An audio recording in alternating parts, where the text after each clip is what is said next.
717 மதுபான கடைகளை வந்து மூடி இருக்கிறார். ஆமா. அது எவ்வளவு சிறப்பான செயல். இதுக்கு தானங்க அழுதுகிட்டே அடிச்சுட்டு கிடந்தேன் திமுக காரங்கள்ட்ட. தொடர்ந்து மாநாடு நடத்தினேன். தொடர்ந்து நானும் பேசாத நாளே இல்லை. எங்க பார்த்தாலும் சாயந்தரத்தில் நீங்க போதை போட்டாங்கன்னா பிரச்சனை தான். அனைத்து ஆணவ படுகொலைகளும், சாதிய படுகொலைகளும், பெண் பாலியல் சுரண்டலும், பாலியல் குற்றம் எங்க நடக்குதுன்னா எல்லாம் இந்த தண்ணியை போட்டுடுதேன். எல்லாம் இந்த டாஸ்மார்க்ல இருந்து ரவுடிகள் உருவாக்குகிறார்கள். அப்போ அதை ஒரு கண்ட்ரோலில் வைக்கணும்ல. ஆமாம். படிப்படியாக குறைக்கணும்ல. இப்போ இது வந்து ஒரு ஆரோக்கியமாக இருக்கிறது. நாங்கள் அந்த கவர்மெண்ட்டிட்ட வச்சோம். நாங்கள் 2 நாளைக்கு முன்னாடி நானும் தமிழா பாண்டியனும் பேசினோம். ஆனால் இன்னைக்கு நடைமுறைக்கு வருது. அப்போ இந்த வகையில் அவரை பாராட்டித்தான் ஆகணும். அது மட்டும் இல்லாமல் எனக்கு கிடைச்ச செய்தி டயத்தையும் குறைக்க போகிறாப்லையா.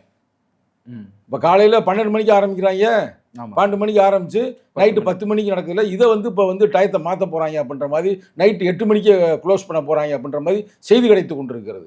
நல்லது தானே, கடை திறந்து தானே நீ குடிப்ப. அதே மாதிரி இந்த கள்ளச்சாராயத்தை ஒழிக்கணும்.